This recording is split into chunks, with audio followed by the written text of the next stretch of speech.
Yo. And in today's video, 13.9, 3 most broken champions for each role. This video is going to help you out so much, man. Like, if you guys pick these champions, bro, well, you actually might win more, I'm not going to lie. But yeah, welcome to the video, guys. It's a pleasure having you here. And if you do want to give yourself a chance to get to Challenger, GameLeap.com is the site you need, bro. Because it's got me, it's therefore the best informative website in terms of League of Legends on the internet. You're listening to someone, bro, who has coached to rank 1 in the US, who has coached rank 1 in the US, coached to Challenger every single role in the game, bro. You can improve and give yourself a chance to climb divisions and tiers by listening to the coaching and the videos that I've put on the website in the last few years. You will 100% improve. Links down below. Check it out. Get that exclusive access to the library content by signing up. Let's get into the 3 most broken for each role in 13.9, starting with top laners. First of all, we have Riven coming in at number 3 with Eclipse and Ravenous Hydra. This big sworded, white-haired chick, don't know how to describe her, is still very, very strong because of the Eclipse changes not so long ago where they gave it ability haste and removed the Omnivamp. Ability haste is really important for Riven. Also, the buff to Riven herself a few patches ago. This champion is pretty nutty. It's just about playing her at a high level, and to do just that, again, the website is just a click away. So click on it. Number 2, this is Poppy. If you guys want a champion who pretty much like crushes every single bruiser fight in the game, Poppy's the champion for you guys. Does so well because of her W. It's very hard for those champions to run into her. She does struggle a little bit, like I mentioned in recent videos, against those champions who are happy to play at range, so be a little bit careful blind picking up. If you do see a Vayne in the top lane, or like an Ornn or a Sion, these spellcasters, you are going to FF. But Poppy at the moment, because of the buffs in 13.8, she is killing it, and she's number 2. Number 1, a champion who hates going against Poppy, but is just too innately broken for me not to put at number 1. This is Jax. Jax is number 1 with the hockey stick.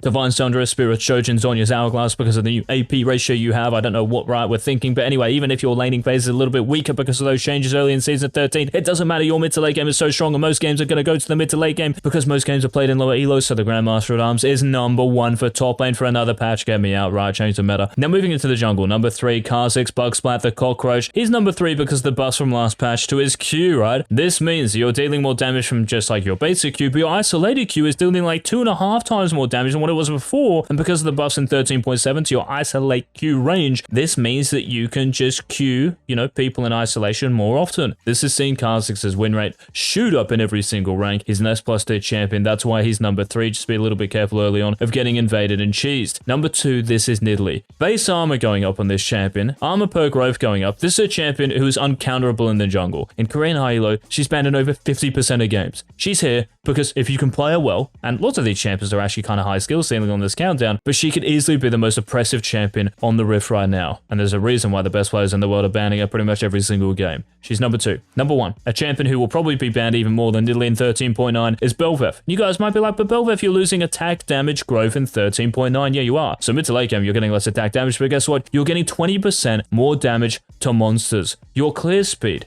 early game, mid game, late game, well, especially early mid game, right? Because you are clearing cancel in the most part in the first 15-20 minutes. You're going to be nuts, bro. Like, you're going to be the best jungler on the Rift and arguably the best champion. If I were you guys, I'd play Bel'Veth and try to learn of the rest of 13.8, so when 13.9 hits the Rift, you win 10 games in a row. Moving into the mid lane, number 3, this is Annie. If you guys see close range-ness on the enemy team, some champions you want to get in your grill, then pick this champion, bro. Absolutely unreal. You guys might be like, but didn't she get nerfed a few patches ago? Yeah, she did, but her E got nerfed at later ranks. This was really for support Annie. Yes, mid lane Annie, of course you have to max your E at some point, but you're not about that. What you are about is using your stun, using your tibbers, shielding tibbers, and it's just over. Like, the champion is just still way too good. Even if you're in a bad matchup in the mid lane, like, trust me, you're going to have chances to kill them. You're going to have chances in team fights because there will be at least a couple or a few champions on the enemy team who want to get in your grill. That's what you're playing this champion for. So Annie is number 3. Now, number 2, because of the buffs last patch, especially to Katarina's passive, the dagger damage you're now dealing to champions Katarina is number 2. And that's just how it is. Like, her win rates and high reloads have really gone up, and that's because, well, Katarina players and high reloads are really getting the most out of this champion, and Katarina is a champion who does have, like, kind of a lot of hard lanes. If we're thinking about stuff like, maybe Galio, Malzahar, who's very popular in lower elos, for this champion still to have, like, over a 51-52% win rate and be classified as S+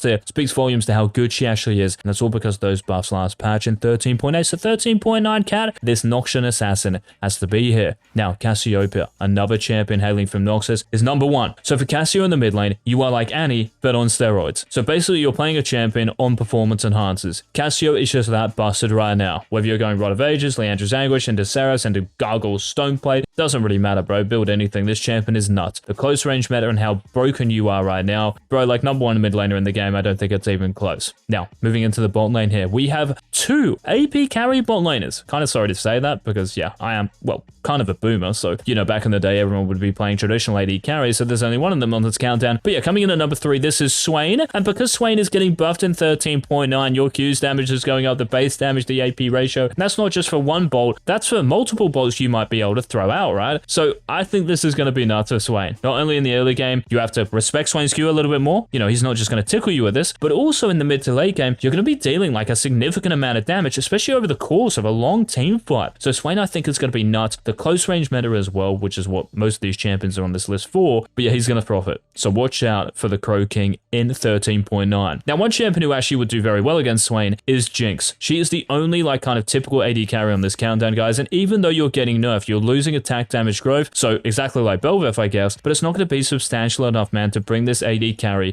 down and off this countdown. You're still holding on to the attack speed buff they gave you a few patches ago. And because not many champions in the bot lane are that scary for you, maybe Draven's the only one you have to care about. So yeah, I'd probably ban him. Apart from that, man, like you're chilling. Jinx is number 2 on this countdown. The best of the pure AD carries. Now, number 1, if you guys don't want to play Swain, but you still want to really annoy the enemy bot lane and team by picking one of these kind of like, yeah, unorthodox picks, then Karthus it is. But he's not unorthodox. He's actually the best AP carry bot laner in the game right now. Engage meta, close range meta. Think about Karthus. Okay, you're thinking about it. I can smell the rubber burning. That's why he's number 1. Congrats. Now moving down to the supports. Number 3, we have Milio. Milio is here, guys, just because of stats. I don't actually think this champion is like that OP.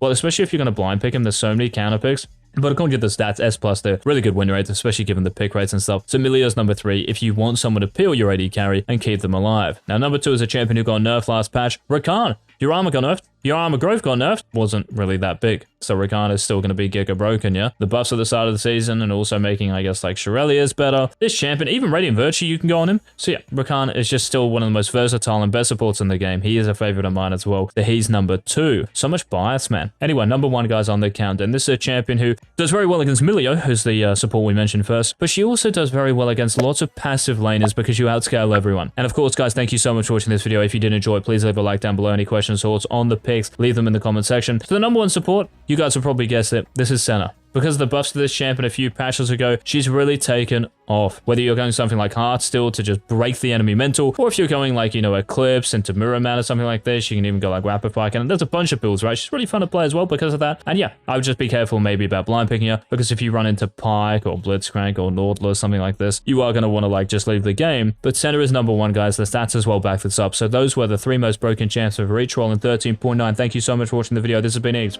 Peace.